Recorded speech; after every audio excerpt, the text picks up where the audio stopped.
There's been talk for some time about an East-West Rail from Springfield to Boston. In a recent meeting with the editors and reporters of the Republican and Masslive, Governor Charlie Baker told them he was not optimistic about the idea. But State Senator Eric Lesser, a Democrat from Longmeadow, is. Carol Lee McGrath spoke with him for the details. So every couple of years, every 8 years or so, actually the federal government requires states to prepare a rail plan of all of their existing rail assets and basically to chart out what they want to do around rail for the coming years. And in the 2018 draft rail plan, which is available online, and people can comment and engage with that draft if they would like, there's a commitment from the Mass Department of Transportation to study the feasibility of high-speed rail access between Western Mass and Boston. This is something we've been working on for 3 years.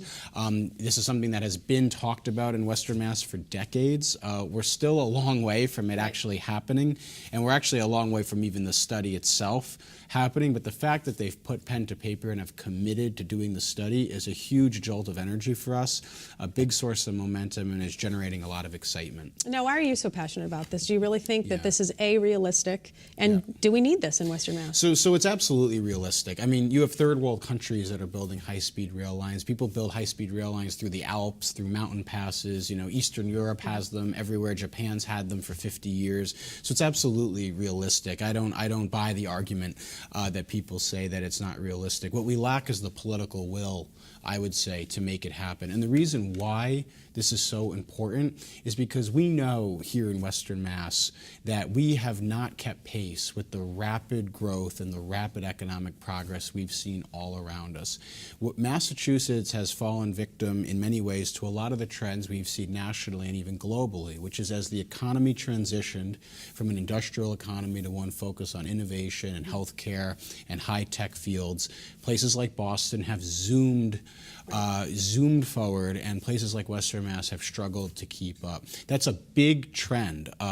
All of us have family members that have had to move, who have had to go elsewhere to find work. Boston has a high-growing economy that connect to us. They also need access to the low cost of living. They need the open space. They need the lower cost of housing. So an exchange would happen that would lift both ends of the state. And what are you hearing from people? Because, I mean, when you think about it, if you lived outside the metro New York area, people will sit in traffic for 2 hours to get to New York. Right. It's not hard to get on the Mass Pike from Western Mass to drive. So do you think people would be interested in taking a train as opposed to just hitting the highway? Oh, absolutely. I don't know how often you use the Mass Pike, but a lot of data has really shown that the traffic is getting worse. U.S. News and World Report ranked Massachusetts #1 for overall quality of life. We were ranked 45th for transportation. And what we've seen is a hyper concentration of economic growth in the inner Boston core, Kendall Square. We need to do some big things to reverse that trend. Piecemeal stuff is not going to change that trajectory for us, and it's not going to mean more opportunity and more jobs for Western Mass. So let's talk about the price tag of potentially putting this into action, and also some of the challenges with the rail lines itself. It'll be expensive. No one's saying it's not going to be expensive. We don't know. We need the feasibility study to be done to give us an answer to that question. But just a couple things for people to think about. Number one, the state and the federal government is spending $3 billion on a 4-mile extension of the Green Line in Somerville and connecting basically Tufts University to downtown Boston. That's a worthy project. No, I voted for that project. I think that's important for the state. It's there's been an effort around there for a long time. Simultaneous to that, there's now a project, an almost $1 billion plan to straighten out the curve at the Alston interchange on the Mass Pike, just outside of downtown Boston. Again, we're not here to debate that project, but if we have a political system that's ready to spend $1 billion on a half-mile straightening of a highway, $3 billion on a 4-mile extension of rail, but won't even study a 60-mile extension of rail to the 4 counties of Western Mass that desperately need that investment. We're talking about a political challenge, not a logistical or engineering challenge. And there's another element, which is what does Springfield, what does Western Mass look like if we don't build the rail line? What is our path? What happens with the opiate epidemic? What happens with public safety? What happens with job creation? What happens with new business investment if we don't take on the connectivity challenge? Because this isn't happening in a vacuum. You know, other communities, other states are building rail links. South Bend is linking itself to Chicago. You see communities in California working to link themselves to San Francisco and to LA. There's efforts connecting Stockton to San Francisco, for example. So this is happening all around us.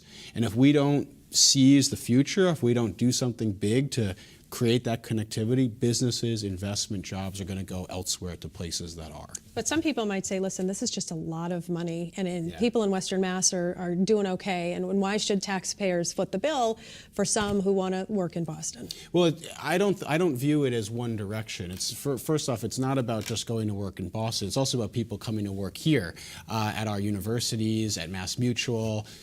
Some of the biggest boosters of this project have been the Western Mass business community because they know it will make them more competitive both regionally and even globally. The other element that I think people need to appreciate is, look, we just want to study this. If the study comes back and tells us it's not realistic, then that's fine. We'll go focus on something else. But my guess is that the study will probably come back and say, you know what, it's an expensive project. It will be a tough project, but it is doable, and here's how you do it. I think we owe it to our kids to at least have made the effort and to at least have left no stone unturned, because we will lose traction to other communities that have done this. Just two examples. Portland, Maine, about the same distance from Boston as Springfield is. Portland dramatically boosted its rail service over the last 5-10 years in a deal with Amtrak, an interstate agreement between Maine, Massachusetts, and Amtrak. Portland has seen dramatic increases in investment, dramatic increases in new jobs. The whole community has really been transformed. Worcester, another example. Worcester and Springfield, very similar kind of communities. Worcester has expanded its rail service. They've done more to boost express trains between Worcester and Boston. You've seen a huge flourishing of a life sciences industry there. You've seen massive investment in UMass Medical School. You've seen new life sciences and lab space opening, totally transformed the community. So there are models to work off of. We don't have to reinvent the wheel every time.